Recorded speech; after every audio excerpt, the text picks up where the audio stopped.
semifinals sa palarong pambansa, Dabra versus Kara. Sa first quarter, agad nagpakilala ang MVP ng Dabra matapos kumamada ng magkasunod na tres. Ngunit hindi rin nagpahuli ang Kara at agad gumanti sa pamamagitan ng kanilang mga outside shots. Dikitan ang laban at nagtapos ang unang yugto sa iskor na 19-18. Bahagyang lamang ang Kara.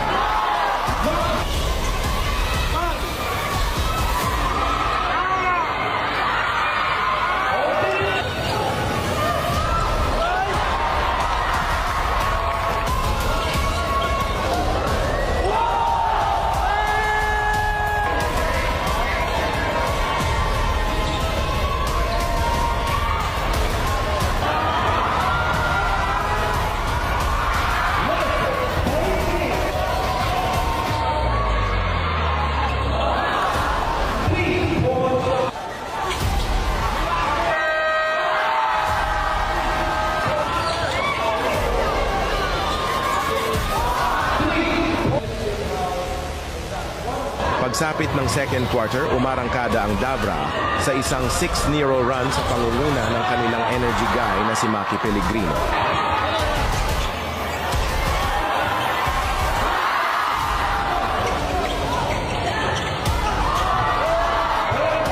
Gayunpaman, mabilis ding nakabawi ang Kara at muling inagaw ang kalamangan, 31-30.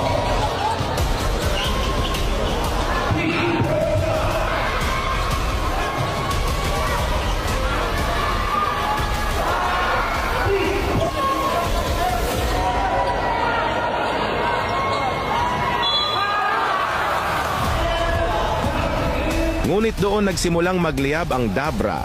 Nagpakawala sila ng isang nakakagulat na 15-0 run upang tuluyang makontrol ang laro. Pinangunahan ito ng kanilang kapitan na si Raisus, bahinting na tila pinasasayaw lamang ang mga depensa ng kalaban sa kanyang mga galaw at playmaking.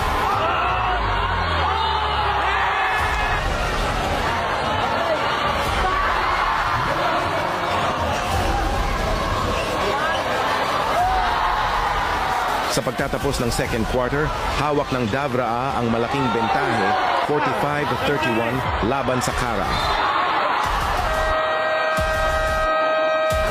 Pagsapit ng third quarter, tila nadala ng Dabra ang momentum mula sa kanilang dominanteng first half.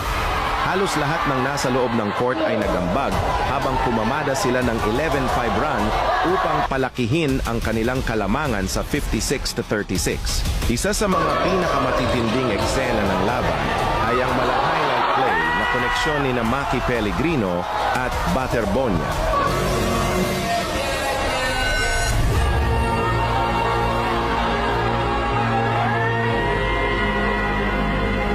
When you play with your duo, nag-ingay ang buong venue matapos ang napakagandang assist na sinundan agad ng matinding dakdak. Gayunpaman, hindi basta sumuko ang Kara.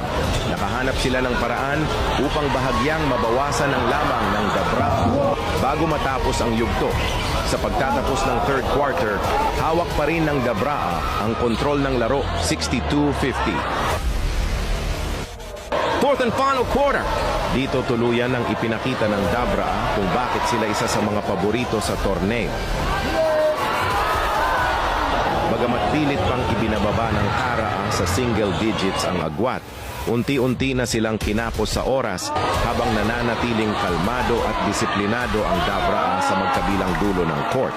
Sa huli, hindi na nila pinakawala ng kalamangan at matagumpay na isinara ang laban upang maselyuhan ang kanilang tiket papuntang semifinals ng palarong pambansa. Final result, Dabra advances to the semifinals.